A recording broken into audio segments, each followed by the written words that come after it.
morning mga kabarangay. Ngayong araw po ay Mother's Day. So, medyo diet pa rin po tayo. Kaya ang ating ulam ngayon ay sinigang na isda. Ayan. So, ayan na po. Nagprito na po natin ang ating isda.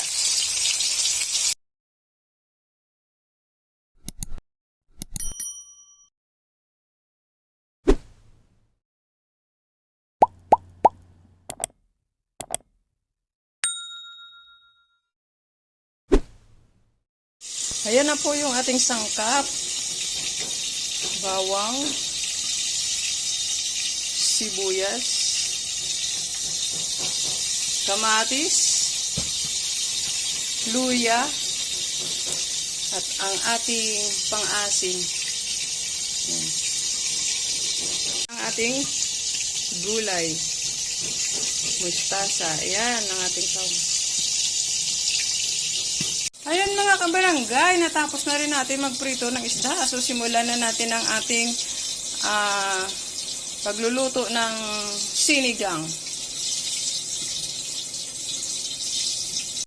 So ayan na mga kabarangay, hindi na tayo nagpalit ng mantika. Yung pinaprituhan natin ng isda, yun lang din mismo ang ating piprito sa ating mga sahog. So simulan na po natin ang ating paggisa.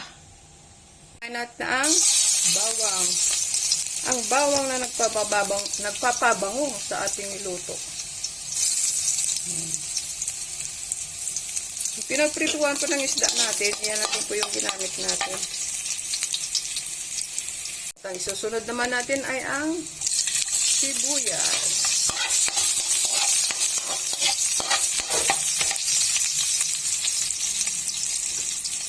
Kamatis. Itudo na natin pati luya. Ayan. Mahalo lang po. Bango na po ng ating lulutuin.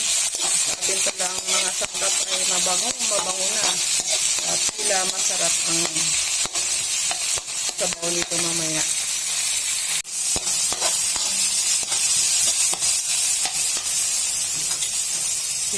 Ito na, may pinakukulo na ako na tubig para mabilis. Lagyan na natin ang sabaw. Damihan natin.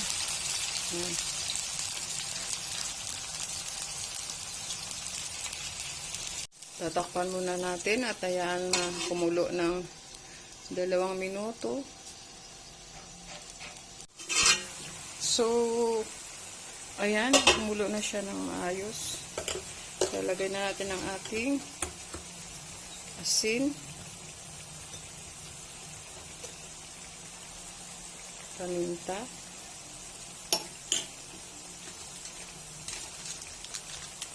yung ating magic na nagpamagic at nagpapasarap sa ating niluluto. Ayan.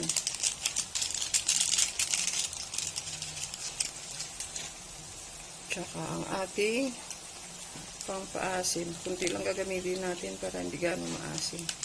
Maliit nga lang pinili ko eh. Ayan. Okay na yan. Tsaka ilalagay na natin ang ating gulay. Ayan.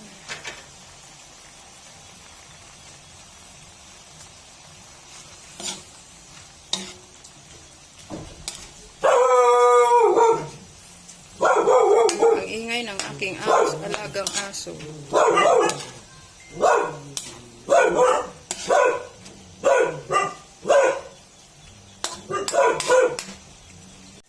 So, ayan ang ating gulay. Susunod na rin natin ang ating isda.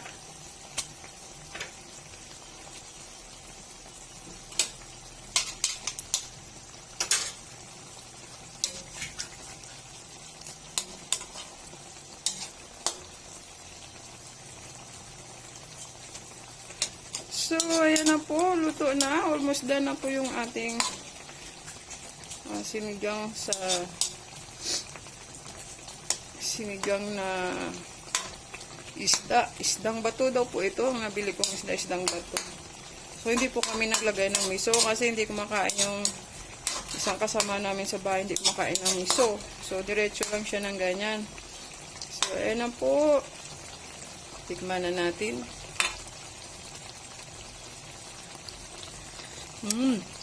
Ang sarap na. So hanggang dito na lang guys ang ating video for today. Happy Mother's Day sa lahat ng mga nanay ngayon. Yan. Ito yung ulam natin ngayon. Diet muna tayo, huwag muna tayo kumain sa restaurant. Dito muna tayo sa house. Ayan. Thank you for watching mga guys. Bye-bye.